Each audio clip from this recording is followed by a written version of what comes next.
folks, how's it going? Hope you're well. Welcome to this video. This is the testing of the third version of the bridge that I've built as part of my bridge building project. This bridge is 7 foot long. In metric that's 2 meters and 27 centimeters, and it is the longest bridge that I have built to date. As such, I've changed the structure.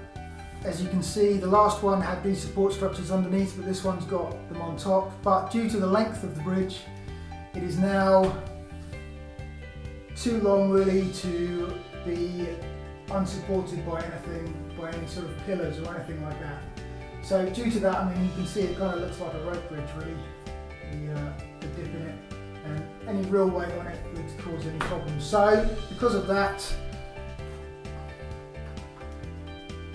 I've built a column. Now this column just sits in the centre here.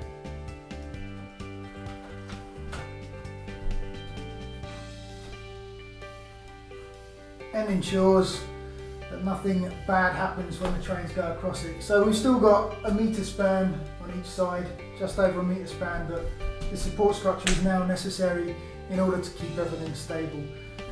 So without any more fuss, let's get the trains running across the bridge.